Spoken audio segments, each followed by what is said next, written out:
Israel ang sagawa ng targeted operation sa Al-Shifa Hospital sa Gaza na sinasabing may command center ng grupong Hamas.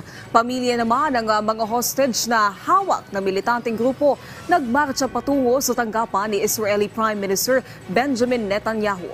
Ang sentro ng balita mula kay Joyce Salamating. Sa gitna ng mga kritisismo, patuloy ang operasyon ng Israeli military sa pinakamalaking hospital sa Gaza na Al-Shifa Hospital.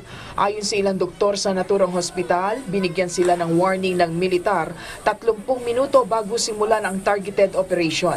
Inakusahan kasi ng Israel Defense Forces ang Hamas na ginagamit ang naturang hospital sa kanilang operasyon.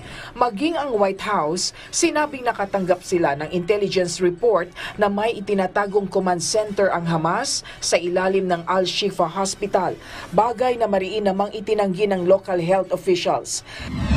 Samantala, nagsimula na ang 5 araw na pagmarcha ng mga kaanak ng mga bihag ng Hamas patungo sa tahanan ni Israeli Prime Minister Benjamin Netanyahu.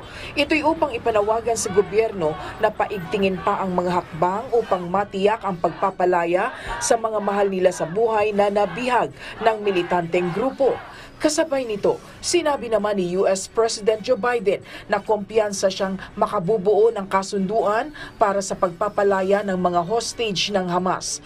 Tiniyak din nito ang puspusang pakikipag-ugnayan sa mga kinauukulan upang maisakatuparan ang inaasam na kasunduan.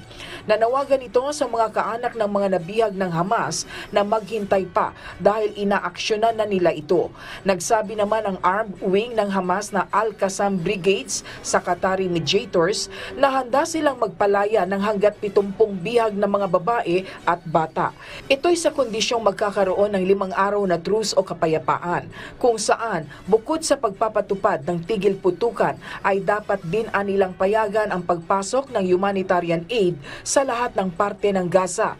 Sa ngayon, papalo na sa mahigit 11,000 ang nasawi sa nagpapatuloy na labanan ng Israel at Hamas, kung saan 4,000 sa mga ito ay mga kabataan.